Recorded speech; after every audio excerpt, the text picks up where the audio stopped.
ಸ್ನೇಹ ಸಂಬಂಧ ಇರೋದು ಪ್ರೀತಿಸೋಕೆ, ವಸ್ತುಗಳಿರೋದು ಬಳಸೋಕೆ. ದಯವಿಟ್ಟು ಅದನ್ನ ಅದಲು ಬದಲು ಮಾಡಬೇಕು.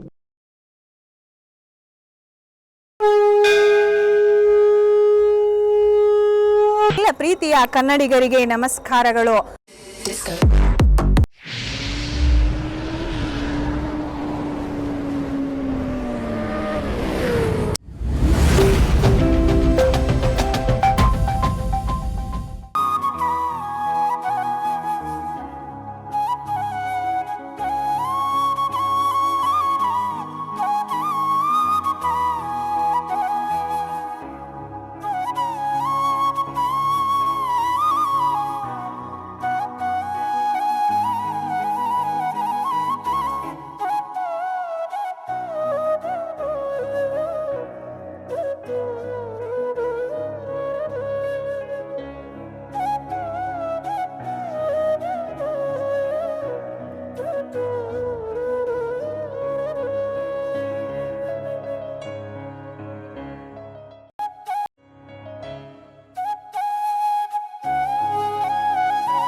ಸ್ನೇಹಿತರೆ, ಅದೊಂದು ಶ್ರೀ ಮಹಾವಿಷ್ಣುವನ್ನ ಆರಾಧನೆ ಮಾಡುವ ಪವಿತ್ರ ಹಿಂದೂ ದೇವಾಲಯ. ಇದಿರೋದು ಉತ್ತರ ಭಾರತದ ಉತ್ತರಾಖಂಡದ ರಾಜ್ಯದಲ್ಲಿ. ಇದು ಚಾರ್ಧಾಮ್ಗಳಲ್ಲಿ ಅಂದರೆ 4 ಪರಮ ಪವಿತ್ರ ಸ್ಥಳಗಳಲ್ಲಿ ಒಂದು. ಈ ದೇವಾಲಯ ವೈಷ್ಣವರ 108 ದಿವ್ಯ ದೇಶಗಳಲ್ಲಿ ಒಂದು. ಈ ದೇವಾಲಯವನ್ನ ವರ್ಷದ 6 ತಿಂಗಳು ಅಂದರೆ ಏಪ್ರಿಲ್ನಿಂದ ನವೆಂಬರ್ವರೆಗೂ ಮಾತ್ರ ತೆರೀತಾರೆ. ಆನಂತರ ಹಿಮಚ್ಛಾದಿತ ಪ್ರದೇಶವಾಗಿರೋದ್ರಿಂದ 6 ತಿಂಗಳು ಮುಚ್ಚಲಾಗುತ್ತೆ. ಗರ್ವಾಲ ಬೆಟ್ಟದ ಸಾಲ ಚಮೋಲಿ ಜಿಲ್ಲೆಯಲ್ಲಿದೆ. ಅತಿ ಪುರಾತನ ದೇವಾಲಯಗಳಲ್ಲೊಂದಾದ ಬದರಿನಾಥ ಪುಣ್ಯಕ್ಷೇತ್ರ. ಈ ದೇವಾಲಯದ ತಪ್ಪಲಿನಲ್ಲಿ ಅಲಕಾನಂದ ನದಿ ಹರಿಯುತ್ತೆ. ಇದು 3133 ಮೀಟರ್ ಎತ್ತರದಲ್ಲಿರುವ ಪ್ರದೇಶ. ಪ್ರತಿ ವರ್ಷ 1 ಲಕ್ಷದಷ್ಟು ಭಕ್ತರು ಇಲ್ಲಿಗೆ ಭೇಟಿ ನೀಡ್ತಾರೆ. ಈ ದೇವಾಲಯದ ಪ್ರತಿಮೆಯು 1 ಮೀಟರ್ ಅಂದರೆ 3.3 ಅಡಿ ಎತ್ತರ ಸಂಪೂರ್ಣ ಸಾಲಿಗ್ರಾಮ ಶಿಲೆಯ ಮಹಾವಿಷ್ಣು ಪ್ರತಿಮೆ ಬದರಿನಾಥನಾಗಿದೆ. ಹಿಂದೂ ಸಂಪ್ರದಾಯದಲ್ಲಿ ಇದೊಂದು ಸ್ವಯಂ ಉದ್ಭವ ಕ್ಷೇತ್ರವೆಂದು ಪರಿಗಣಿಸಿದ್ದಾರೆ. ಇಲ್ಲಿನ ಆಡಳಿತ ಮಂಡಳಿಯನ್ನ ಸರ್ಕಾರವೇ ನೋಡಿಕೊಳ್ತಿದೆ. ಇದಿಷ್ಟು ಬದರಿನಾಥ ದೇವಾಲಯದ ಒಂದಷ್ಟು ಮಾಹಿತಿಯಷ್ಟೇ. ಈ ದೇವಾಲಯದ ಪೌರಾಣಿಕ ಕಥೆಗಳು ಹಾಗೂ ದೇವಾಲಯದ ಆಂತರಿಕ ಕಥಾನಕಗಳನ್ನು ತಿಳಿದುಕೊಳ್ಳೋಣ. ಅದಕ್ಕೂ ಮುನ್ನ ನಮ್ಮ ನಂಬಿಕೆಗೆ ನಿಮ್ಮ ಬೆಂಬಲವಿರಲಿ. ಸ್ನೇಹಿತರೆ, ಈ ದೇವಾಲಯದ ಹಿಂದೆ ಮುಂದೆ ನರನಾರಾಯಣರ ಪರ್ವತಗಳಿವೆ. ಪುರಾಣಗಳ ಪ್ರಕಾರ ಹಿಂದೆ ಶ್ರೀಮನ್ನಾರಾಯಣರು ಈ ಜಗತ್ತಿನಲ್ಲಿ ಒಂದು ದಿವ್ಯ ಮಂತ್ರವನ್ನ ಮೊದಲ ಬಾರಿ ಉಪದೇಶಿಸಲು ಸಮರ್ಥ ವ್ಯಕ್ತಿಯನ್ನ ಹುಡುಕ್ತಾರೆ. ಆದರೆ ಅವರಿಗೆ ಸಮರ್ಥರಾದವರು ದೊರೆಯಲಿಲ್ಲ. ಆದ ಕಾರಣ ನಾರಾಯಣನೇ ತನ್ನ ಪ್ರತಿರೂಪವಾಗಿ ನರನನ್ನ ಸೃಷ್ಟಿಸಿ ಅವನಿಗೆ ಈ ಮಂತ್ರವನ್ನ ಉಪದೇಶಿಸಿದ್ರು. ಅದು ಓಂ ನಮೋ ನಾರಾಯಣಾಯ ಎಂಬ ಅಷ್ಟಾಕ್ಷರಿ ಮಂತ್ರವಾಗಿ ಜಗತ್ತಿನಲ್ಲಿ ಮೊದಲ ದಿವ್ಯ ಮಂತ್ರವಾಯಿತು. ಪೌರಾಣಿಕ ಕಥೆಗಳತ್ತ ಮೆಲುಕು ಹಾಕಿದ್ರೆ, ಹಿಮಾಲಯದ ತಪ್ಪಲಿನಲ್ಲಿ ಬ್ರಹ್ಮನಿಂದ ವರ ಪಡೆದ ಸಹಸ್ರಭಾವು ಎಂಬ ರಾಕ್ಷಸ ಇಲ್ಲಿ ತಪಸ್ಸು ಮಾಡುವ ಋಷಿಗಳನ್ನ ಪೀಡಿಸ್ತಿದ್ದ. ಈ ವೇಳೆ ಋಷಿಗಳು ಶ್ರೀಮನ್ನಾರಾಯಣನ ಮೊರೆ ಹೋಗ್ತಾರೆ. ಶ್ರೀಮನ್ನಾರಾಯಣ ಮತ್ತು ನರನು ಇಬ್ಬರು ಸಹಸ್ರಭಾವುವಿನ ಮೇಲೆ ಯುದ್ಧಕ್ಕೆ ನಿಂತರು. ಆತ ಸಹಸ್ರ ಕವಚ ಹೊಂದಿ ಅವನ ಜೊತೆ 10,000 ವರ್ಷಗಳ ಕಾಲ ಯುದ್ಧ ಮಾಡಿದ್ರೆ 1 ಕವಚ ಸಂಹರಿಸಬಹುದಷ್ಟೇ. ಅವನ ಎಲ್ಲಾ ಕವಚಗಳು ಹೋದ ನಂತರವೇ ಅವನ ಮರಣ. ಆದ್ದರಿಂದ ನಾರಾಯಣರು ಇದನ್ನರಿತು ಮೊದಲು 10,000 ವರ್ಷಗಳ ಕಾಲ ಯುದ್ಧ ಮಾಡಿ 1 ಕವಚವನ್ನ ಸಂಹರಿಸ್ತಾರೆ. ಆನಂತರ ನರನು ಬಂದು 10,000 ವರ್ಷಗಳ ಕಾಲ ಆ ರಾಕ್ಷಸನೊಂದಿಗೆ ಯುದ್ಧ ಮಾಡಿ ಮತ್ತೊಂದು ಕವಚವನ್ನ ಸಂಹರಿಸ್ತಾನೆ. ಹಾಗೆ ಅಲ್ಲಿವರೆಗೆ ತಪಸ್ಸಿಗೆ ಕುಳಿತ ನಾರಾಯಣ ಮತ್ತೆ 10,000 ವರ್ಷಗಳ ಕಾಲ ರಾಕ್ಷಸನೊಂದಿಗೆ ಯುದ್ಧ ಮಾಡಿ ಮತ್ತೊಂದು ಕವಚ. ಅಲ್ಲಿವರೆಗೆ ತಪಸ್ಸಿನಲ್ಲಿದ್ದ ನರ ಬಂದು ಇನ್ನೊಂದು ಕವಚವನ್ನ ನಾಶ ಮಾಡಿ, ಹೀಗೆ ಕೊನೆಗೆ 999 ಕವಚವನ್ನ ನಾಶ ಮಾಡ್ತಾರೆ. ಹೀಗೆ ರಾಕ್ಷಸ ಸಹಸ್ರಭಾವು ತನ್ನ ಆಪತ್ತನ್ನ ಅರಿತು ಅಲ್ಲಿಂದ ಓಡಿ ಹೋಗ್ತಾನೆ. ಆ ರಾಕ್ಷಸನೇ ದ್ವಾಪರ ಯುಗದಲ್ಲಿ ಕರ್ಣನಾಗಿ ಜನಿಸ್ತಾನೆ. ಅವನ ಕೊನೆಯ ಕವಚವನ್ನ ಅರ್ಜುನ ಸಂಹಾರ ಮಾಡ್ತಾನೆ. ಈ ಪ್ರದೇಶ ನರ ನಾರಾಯಣರು ತಪಸ್ಸು ಮಾಡಿದ ಸ್ಥಳವಾಗಿ ಅವರ ಬೆಟ್ಟಗಳನ್ನು ನೋಡಬಹುದು. ಮತ್ತೊಂದು ದಂತಕಥೆಯ ಪ್ರಕಾರ ಮಹಾವಿಷ್ಣು ಇಲ್ಲಿಗೆ ಬಂದು ಈ ಬದರಿಕಾಶ್ರಮ ಸ್ಥಳದಲ್ಲಿ ಧ್ಯಾನ ಮಗ್ನರಾಗಿ ಕುಳಿತ. ತಪಸ್ಸಿನ ಸಮಯದಲ್ಲಿ ಮಂಜು ಸುರಿಯಲಾರಂಭಿಸಿತು. ಇದನ್ನು ನೋಡಿದ ಶ್ರೀಲಕ್ಷ್ಮಿಯು ಬದರಿ ಮರದ ರೂಪದಲ್ಲಿ ಮಹಾವಿಷ್ಣುವಿಗೆ ಛತ್ರಿಯಂತೆ ನಿಂತು ಮಂಜು ಬೀಳೋದನ್ನು ತಡಿತಾಳೆ. ಇದನ್ನ ಗ್ರಹಿಸಿದ ಮಹಾವಿಷ್ಣು ಶ್ರೀಲಕ್ಷ್ಮಿಯ ತ್ಯಾಗಕ್ಕೆ ಸಂತೋಷಪಟ್ಟು ಅದನ್ನ ಬದ್ರಿಕಾಶ್ರಮ ಅಂತ ಕರೆದ. ಮತ್ತೊಂದು ಪುರಾಣದ ಪ್ರಕಾರ ಈ ದೇವಾಲಯದಲ್ಲಿ 3 ಪ್ರಕಾರ ಮಂಟಪಗಳಿವೆ. ಒಂದು ಗರ್ಭಗೃಹ, ಆನಂತರ ದರ್ಶನ ಮಂಟಪ, ಮತ್ತೊಂದು ಸಭಾ ಮಂಟಪ ಹಾಗೂ ಒಂದು ಸಣ್ಣ ಮಂಟಪ ಇದೆ. ಅದು ಬಂಗಾರದ ಕವಚದಿಂದ ಲೇಪಿತವಾಗಿರುವಂಥದ್ದು. ಮುಖಮಂಟಪದಲ್ಲಿ 1 ಮೀಟರ್ ಅಗಲದ ಸಾಲಿಗ್ರಾಮ ಶಿಲೆಯಲ್ಲಿ ಬದರಿನಾಥರ ವಿಗ್ರಹ ಇದೆ. ಈ ವಿಗ್ರಹವು ಬಂಗಾರದ ಕವಚದಿಂದ ತಯಾರಿಸಲಾಗಿದೆ. ಚತುರ್ಬಾಹುವಾದ ವಿಷ್ಣುವಿನ ಮೇಲಿನ ಕೈಗಳಲ್ಲಿ ಶಂಖ ಚಕ್ರಗಳಿವೆ. ಕೆಳಗಿನ ಕೈಗಳು ಯೋಗ ಮುದ್ರೆಯಲ್ಲಿವೆ. ಅಲ್ಲದೆ ಕುಬೇರ, ನಾರದರು, ಉದ್ಭವ ನರ ಮತ್ತು ನಾರಾಯಣ ಅಲ್ಲದೆ 15ಕ್ಕೂ ಹೆಚ್ಚು ಪ್ರತಿಮೆಗಳು ದೇವಾಲಯದ ಸುತ್ತಲಿವೆ. ಅದರಲ್ಲಿ ಶ್ರೀ ಲಕ್ಷ್ಮಿ, ಗರುಡ ಮತ್ತು ನವದುರ್ಗೆಯರ 9 ರೂಪಗಳನ್ನು ಕಾಣಬಹುದು. ಅಲ್ಲದೆ ಲಕ್ಷ್ಮೀ ನರಸಿಂಹ, ಆದಿಶಂಕರರು, ವೇದಾಂತ ದೇಶಿಕರು ಮತ್ತು ರಾಮಾನುಜಾಚಾರ್ಯರು ಇವರೆಲ್ಲರ ಪ್ರತಿಮೆಗಳು ಕಪ್ಪು ಶಿಲೆಯಿಂದ ಮಾಡಲ್ಪಟ್ಟಿವೆ. ದೇವಾಲಯದೊಳಗೆ ನಾರದ ಕುಂಡ ಮತ್ತು ಸೂರ್ಯ ಕುಂಡಗಳೆಂಬ 2 ತೀರ್ಥ ಕುಂಡಗಳಿವೆ.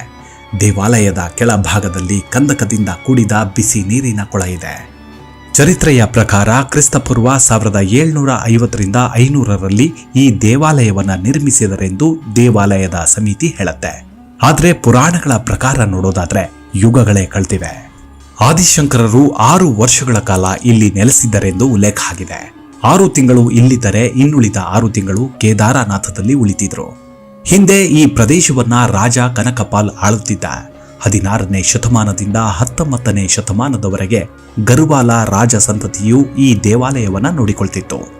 ಈ ದೇವಾಲಯವು ಅನೇಕ ಸಲ ಜೀರ್ಣೋದ್ಧಾರವಾಗಿದೆ. ಆದರೆ 1803ರಲ್ಲಿ ಸಂಭವಿಸಿದ ಭಯಂಕರ ಭೂಕಂಪದಿಂದಾಗಿ ಕಟ್ಟಡವು ನಾಶವಾಯಿತು. ಆನಂತರ 1870ರಲ್ಲಿ ಜಯಪುರ ಅರಸರು ಮತ್ತೆ ಜೀರ್ಣೋದ್ಧಾರ ಮಾಡಲಾರಂಭಿಸಿ 1930ರಲ್ಲಿ ಮೊದಲ ಮಹಾಯುದ್ಧದ ಸಮಯದಲ್ಲಿ ಪೂರ್ಣಗೊಳಿಸುತ್ತಾರೆ. ಆಗ ಈ ಪ್ರದೇಶ 20 ಗುಡಿಸಿಲಿನಿಂದ ಕೂಡಿತ್ತು. ಪ್ರತಿ 12 ವರ್ಷಕ್ಕೊಮ್ಮೆ ಕುಂಭಮೇಳ ನಡೆಯುತ್ತೆ. ಈ ದೇವಾಲಯ 4000 ದಿವ್ಯ ಪ್ರಬಂಧಂ ಅಂದ್ರೆ 4000 ದಿವ್ಯ ಪ್ರಬಂಧದಿಂದ ಪೂಜಿಸಲ್ಪಟ್ಟಿದೆ. ವೈಷ್ಣವ ಸನ್ಯಾಸಿಗಳಾದ ಪೆರಿಯ ಆಳ್ವರ್ ಮತ್ತು ತಿರುಮಂಗೈ ಆಳ್ವರ್ಗಳು 11 ಮತ್ತು 13 ದಿವ್ಯ ಸ್ತೋತ್ರಗಳಿಂದ ಹಾಡಿ ಹೊಗಳಿದ್ದಾರೆ. ಅನೇಕ ಹಿಂದೂ ಪಂಥಕ್ಕೆ ಸಂಬಂಧಿಸಿದ ಮಠ, ಆಶ್ರಮ ಮತ್ತು ವಿದ್ಯಾಲಯಗಳು ಇಲ್ಲಿವೆ. ಅದರಲ್ಲಿ ಕಾಶಿಮಠ, ಜಿಯರ್ ಮಠ, ಉಡುಪಿ ಪೇಜಾವರ ಮಠ, ಮಂತ್ರಾಲಯ, ಶ್ರೀ ರಾಘವೇಂದ್ರ ಸ್ವಾಮಿ ಮಠಗಳ ಶಾಖೆಗಳಿವೆ. ಬದ್ರಿನಾಥ ದೇವಾಲಯಕ್ಕೆ ಸಂಬಂಧಿಸಿದಂತೆ 5 ಪವಿತ್ರ ಸ್ಥಳಗಳಿವೆ. ಅದನ್ನ ಪಂಚ ಬದರಿ ಅಂತ ಕರೀತಾರೆ. ಇಲ್ಲಿ ಮಹಾವಿಷ್ಣುವನ್ನ ಆರಾಧಿಸ್ತಾರೆ. ಈ ಪಂಚ ಬದರಿಯಲ್ಲಿ ಮುಖ್ಯವಾದದ್ದು ಬದರಿಯೇ. ಇದನ್ನ ವಿಶಾಲ ಬದರಿ ಎನ್ನುತ್ತಾರೆ. ಯೋಗ ಧ್ಯಾನ ಬದರಿಯು ಪಂಡುಕೇಶ್ವರದಲ್ಲಿ, ಭವಿಷ್ಯ ಬದರಿಯು ಜ್ಯೋತಿರ್ಮಠದ ಹತ್ತಿರದ ಸುಬೈನಲ್ಲಿ, ವೃದ ಬದರಿಯು ಜ್ಯೋತಿರ್ಮಠದ ಹತ್ತಿರವಿರುವ ಅನಿಮತ್ನಲ್ಲಿ ಮತ್ತು ಆದಿ ಬದರಿಯು ಕರ್ಣಪ್ರಯಾಗದ ಹತ್ತಿರ ಇದೆ. ಈ ದೇವಾಲಯವು 4 ಪವಿತ್ರ ಸ್ಥಳಗಳಲ್ಲಿ ಒಂದಾಗಿದೆ. ಉಳಿದವುಗಳಂದ್ರೆ ರಾಮೇಶ್ವರ, ಪುರಿ ಮತ್ತು ದ್ವಾರಕ. ಆದಿಶಂಕರರು ತಮ್ಮ ಅದ್ವೈತ ಸಿದ್ಧಾಂತವನ್ನ ಈ ಪವಿತ್ರ ಕ್ಷೇತ್ರಗಳಿಂದಲೇ ಪ್ರಚಾರ ಆರಂಭಿಸುತ್ತಾರೆ. ಈ ಪ್ರಸಿದ್ಧ ಧಾಮಗಳು ನಮ್ಮ ದೇಶದ 4 ಮೂಲೆಗಳಲ್ಲಿವೆ. ತಾತ್ವಿಕವಾಗಿ ದೇವಾಲಯಗಳನ್ನ 2 ರೀತಿಯಲ್ಲಿ ವಿಭಾಗಿಸಿ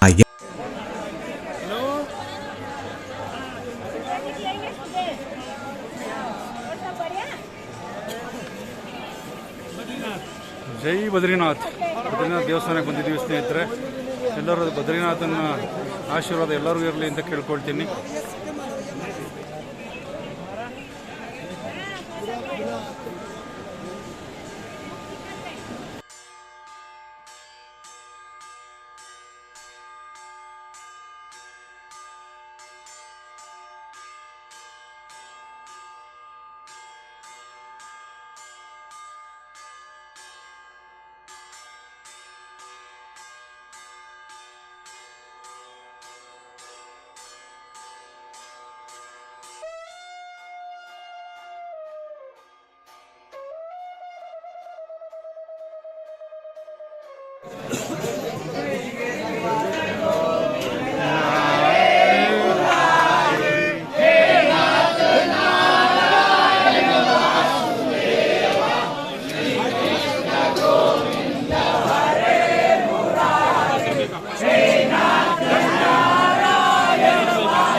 ಹಿಂದೂ ಧರ್ಮದ ಪ್ರಕಾರ ಶೈವ ಪಂಥ ಮತ್ತು ವೈಷ್ಣವ ಪಂಥ ಎಂಬ 2 ವಿಧವಿದೆ.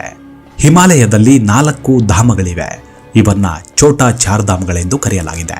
ಅವು ಬದರಿ, ಕೇದಾರ, ಗಂಗೋತ್ರಿ ಮತ್ತು ಯಮನೋತ್ರಿಗಳಾಗಿವೆ. ಜೀವನದಲ್ಲಿ 1 ಬಾರಿಯಾದರೂ ಈ ದೇವಾಲಯಗಳ ದರ್ಶನ ಮಾಡಲೇಬೇಕು. ಇಲ್ಲಿ ಎಲ್ಲ ಅಲಂಕಾರ ಸೇವೆಗಳು ಭಕ್ತರ ಎದುರಿನಲ್ಲೇ ನಡೆಯುತ್ತೆ. 2006ರ ನಂತರ ಇಲ್ಲಿ ಪಂಚಾಮೃತವನ್ನ ಪ್ರಸಾದ ರೂಪದಲ್ಲಿ ನೀಡ್ತಿದ್ದಾರೆ. ಈ ದೇವಾಲಯವನ್ನ ವಿಜಯದಶಮಿಯ ದಿನ ಚಳಿಗಾಲದ ಆರಂಭದಲ್ಲಿ ಮುಚ್ಚುತ್ತಾರೆ. ಆ ದಿನ ಅಖಂಡ ಜ್ಯೋತಿಯನ್ನ ಬೆಳಗಿಸ್ತಾರೆ. ಈ ದೀಪವನ್ನ ಶುದ್ಧವಾದ ತುಪ್ಪದಿಂದ ಬೆಳಗಿಸಿ ಮುಂದಿನ 6 ತಿಂಗಳು ಉರಿಯುವಂತೆ ನೋಡಿಕೊಳ್ತಾರೆ. ಈ ಬದರಿನಾಥನ ಉತ್ಸವ ಮೂರ್ತಿಯನ್ನ ಚಳಿಗಾಲದ 6 ತಿಂಗಳು ಜ್ಯೋತಿರ್ಮಠಕ್ಕೆ ತೆಗೆದುಕೊಂಡು ಹೋಗಿ ಅಲ್ಲಿ 6 ತಿಂಗಳವರೆಗೆ ನಿತ್ಯ ಪೂಜೆಗಳನ್ನು ಕೈಗೊಳ್ತಾರೆ. ಬದರಿ ನಾರಾಯಣರನ್ನ ಸಂದರ್ಶಿಸುವ ಮೊದಲು ಬಿಸಿ ನೀರಿನ ಪವಿತ್ರ ಚಿಲುಮೆಯಲ್ಲಿ ಸ್ನಾನ ಮಾಡಿ ಹೋಗುವ ರೂಢಿ ಇದೆ. ಈ ದೇವಾಲಯದ ಅರ್ಚಕರು ಶಿವನ ಆರಾಧಕರು. ಇವರನ್ನ ದಂಡಿ ಸನ್ಯಾಸಿ ಅಂತ ಕರೀತಾರೆ. ಇವರು ಕೇರಳದ ನಂಬೂದರಿ ಮತದವರು. ಆದಿಶಂಕರರು ಈ ದೇವಾಲಯವನ್ನ ಜೀರ್ಣೋದ್ಧಾರ ಮಾಡಿ ಕೇರಳದ ನಂಬೂದರಿಯನ್ನ ಕೇದಾರನಾಥನಿಗೆ ಒಪ್ಪಿಸಿದ್ರೆ, ಮತ್ತೊಂದು ವಿಶೇಷವೆಂದರೆ ಕರ್ನಾಟಕದ ದಾವಣಗೆರೆಯವರಾದ ಶೈವ ಪಂಥದವರನ್ನ ಕರೆತಂದು ಅವರಿಗೆ ಬದರಿನಾಥನ ಪೂಜಾ ಕಾರ್ಯಗಳನ್ನು ಒಪ್ಪಿಸ್ತಾರೆ. ಈಗಲೂ ಅವರ ವಂಶಸ್ಥರು ಮಲಯಾಳಿ ಮತ್ತು ಕನ್ನಡ ಮಾತನಾಡುವುದನ್ನು ಕಾಣಬಹುದು. ಬದರಿನಾಥ ದೇವಾಲಯದಿಂದ 2 ಕಿಲೋಮೀಟರ್ ದೂರದಲ್ಲಿ ಚೀನಾ ಗಡಿಯ ಕೊನೆಯ ಮತ್ತು ಭಾರತದ ಕಡೆಯ ಊರು ಮಾನಾ ಎಂಬ ಹಳ್ಳಿ ಇದೆ. ಇಲ್ಲಿಯೇ ವೇದಗಳನ್ನು ಹೇಳಿದ ವ್ಯಾಸ ಮಹರ್ಷಿಯ ಗುಹೆ ಮತ್ತು ವೇದಗಳನ್ನು ಬರೆದ ಗಣೇಶನ ಗುಹೆಗಳಿವೆ. ಅಲ್ಲದೆ ಸರಸ್ವತಿ ನದಿಯು ಮೊದಲು ಕಾಣಿಸಿಕೊಳ್ಳುವ ಸ್ಥಳ ಇಲ್ಲಿದೆ. ದ್ವಾಪರ ಯುಗದಲ್ಲಿ ಪಾಂಡವರು ಸ್ವರ್ಗಾರೋಹಣವನ್ನ ಇಲ್ಲಿಂದಲೇ ಆರಂಭಿಸ್ತಾರೆ. ಇಲ್ಲಿನ ಪ್ರಮುಖ ವಿಸ್ಮಯಗಳೆಂದರೆ ತಪ್ತಕುಂಡ. ಇದೊಂದು ಬಿಸಿ ನೀರಿನ ಚಿಲುಮೆ. ಸಾವಿರಾರು ವರ್ಷಗಳಿಂದ ಹಗಲು ರಾತ್ರಿ ಇಡೀ ಬಿಸಿ ನೀರು ಅಂದ್ರೆ ಉಪ್ಪು ಪ್ಲಸ್ ಗಂಧಕ ಹರಿದು ಬರುತ್ತೆ. ಇದು ಕುಡಿಯೋದಕ್ಕೆ ನಿಷೇಧ, ಕೇವಲ ಪಾಪ ವಿಮೋಚನೆಗೆ ಮಾತ್ರ ಉಪಯೋಗಿಸ್ತಾರೆ. ಬದರಿ ಕ್ಷೇತ್ರವನ್ನ ನಾರದ ಕ್ಷೇತ್ರ ಎನ್ನುತ್ತಾರೆ. ಗರ್ಭಗುಡಿಯಲ್ಲಿ ನಾರದರ ವಿಗ್ರಹವಿದೆ. ಹಿಂದೆ ನಾರದರು ತನ್ನ ವಿಷ್ಣು ಪಂಚರಾತ್ರಾಗಮವನ್ನ ಜಾರಿಗೆ ತರ್ತಾರೆ. ಪಂಚರಾತ್ರಾಗಮ ಆರಾಧ್ಯ ದೇವ ನಾರಾಯಣನೇ. ಚಳಿಗಾಲದಲ್ಲಿ ಈ ಕ್ಷೇತ್ರ ಮುಚ್ಚೋದ್ರಿಂದ ನಾರದರೇ ಈ 6 ತಿಂಗಳು ಬಂದು ಪೂಜೆ ಮಾಡ್ತಾರೆ ಅನ್ನೋ ನಂಬಿಕೆ ಇದೆ. ಅದಕ್ಕೆ ಪುಷ್ಟಿ ನೀಡುವಂತೆ 65 ತಿಂಗಳ ಬಳಿಕ ಬಾಗಿಲು ತೆಗೆದಾಗಲೂ ಗರ್ಭಗುಡಿಯಲ್ಲಿ ಹೂವು ಹಣ್ಣುಗಳು ತುಂಬಾನೇ ಪವಿತ್ರವಾಗಿರುತ್ತವಂತೆ. ಬದರಿ ಕ್ಷೇತ್ರದಿಂದ 1 ಫರ್ಲಾಂಗ್ ದೂರದಲ್ಲಿ ಬ್ರಹ್ಮ ಕಪಾಲ ಎಂಬ ಸ್ಥಳ ಇದೆ. ಇಲ್ಲಿ ಅನೇಕರು ತಮ್ಮ ಪಿತೃಗಳಿಗೆ ತರ್ಪಣ ನೀಡ್ತಾರೆ. ಇಲ್ಲಿ ಸ್ತ್ರೀ ಪುರುಷರು ಯಾರು ಬೇಕಾದರೂ ತರ್ಪಣ ನೀಡಬಹುದು. ಇಲ್ಲಿ 1 ಸಲ ತರ್ಪಣ ನೀಡಿದ್ರೆ ಗತಿಸಿದ ಪಿತೃಗಳಿಗೆ ಪ್ರತಿ ವರ್ಷ ಶ್ರದ್ಧಾದಿಗಳನ್ನ ಮಾಡಬೇಕಾಗಿಲ್ಲ. ಗತಿಸಿದ ಪಿತೃಗಳು ಯಾವ ಲೋಕದಲ್ಲಿದ್ರೂ ಯಾವುದೇ ರೂಪದಲ್ಲಿದ್ರೂ ಅವರಿಗೆ ನೀಡುವ ತರ್ಪಣ ಪ್ರಾರ್ಥನೆ ರೂಪದಲ್ಲಿ ಸೇರುತ್ತೆ. ಪಿತೃ ಕಡೆಯ 33 ತಲೆಮಾರುಗಳು, ಪತ್ನಿಯ ಕಡೆಯ 10 ತಲೆಮಾರು ಪಿತೃಗಳಿಗೆ ಸದ್ಗತಿ ಪ್ರಾಪ್ತವಾಗುತ್ತೆ ಅನ್ನೋ ನಂಬಿಕೆ ಇದೆ. ಇದಕ್ಕೆ ಮತ್ತೊಂದು ಪೌರಾಣಿಕ ಕಥೆ ಕೂಡ ಇದೆ. ಹಿಂದೆ ಶಿವ ಬ್ರಹ್ಮನ 1 ತಲೆಯನ್ನು ತೆಗೆದ. ಆದರೆ ಆ ತಲೆ ಕೆಳಗೆ ಬೀಳದೆ ಶಿವನ ಕೈಯಲ್ಲಿ ಅಂಟಿಕೊಳ್ಳುತ್ತೆ. ಎಷ್ಟೇ ಪ್ರಯತ್ನಿಸಿದ್ರೂ ಕೆಳಗೆ ಬೀಳಲಿಲ್ಲ. ಆಗ ಶಿವ ಮಹಾವಿಷ್ಣುವಿನಿಂದ ಬ್ರಹ್ಮ ಹತ್ಯೆ ದೋಷಕ್ಕೆ ಪರಿಹಾರ ಕೇಳ್ತಾನೆ. ಮಹಾವಿಷ್ಣು ಹೇಳ್ತಾನೆ, ನೀನು ಬದರಿಕಾಶ್ರಮಕ್ಕೆ ಹೋದರೆ ನಿನ್ನ ಬ್ರಹ್ಮ ಹತ್ಯೆ ದೋಷ ಪರಿಹಾರವಾಗುತ್ತೆ ಎಂದನಂತೆ. ಅದರಂತೆ ಶಿವ ಬದ್ರಿಕಾಶ್ರಮಕ್ಕೆ ಬಂದ. ತಕ್ಷಣ ಆತನ ಕೈಯಲ್ಲಿದ್ದ ಬ್ರಹ್ಮ ಕಪಾಲ ನೆಲದ ಮೇಲೆ ಬಿತ್ತು. ಈಗಲೂ ಶ್ರಾದ್ದ ಮಾಡಿದ ಪಿಂಡಗಳನ್ನ ಬ್ರಹ್ಮ ಕಪಾಲ ಬಂಡೆ ಮೇಲೆ ಹಾಕಿ ಉಜ್ಜುತ್ತಾರೆ. ಇದರಿಂದ ಬ್ರಹ್ಮ ಕಪಾಲನಿಗೆ ದೊರಕಿದ ಮುಕ್ತಿಯು ನಮ್ಮ ಪಿತೃಗಳಿಗೂ ದೊರಕುತ್ತದೆಂದು ನಂಬಿಕೆ ಇದೆ. ಇಲ್ಲಿ ಹಿಂದೆ ಅನೇಕ ರಾಜ ಚಕ್ರವರ್ತಿ ಪುರಾಣ ಪುರುಷರು ಅಲಕಾನಂದ ಬಂಡೆಯ ಮೇಲೆ ಕುಳಿತು ಶಂಕರರು ಮತ್ತು ವ್ಯಾಸರು ಅನೇಕ ಗ್ರಂಥಗಳನ್ನು ರಚಿಸಿದ್ದಾರೆ. ಇಂದಿಗೂ ವಿಸ್ಮಯಗಳ ಗೂಡು, ಅತೀಂದ್ರಿಯ ಶಕ್ತಿಗಳ ತವರು, ಹಿಂದೂ ಧಾರ್ಮಿಕರ ಮೂಲವೇ ಬದರಿ ಕ್ಷೇತ್ರವೆಂದು ಪರಿಗಣಿಸಲಾಗಿದೆ. ಒಮ್ಮೆ ಬದುಕಿದ್ದಾಗಲೇ ಇಲ್ಲಿಗೆ ಭೇಟಿ ನೀಡಿದರೆ ಮುಕ್ತಿ ದೊರಕುತ್ತೆ ಅನ್ನೋದು ನಮ್ಮ ನಂಬಿಕೆ. ನಿಮ್ಮ ಆರೋಗ್ಯದ ಕಡೆ ಗಮನವಿರಲಿ. Take care. ನಮಸ್ಕಾರ.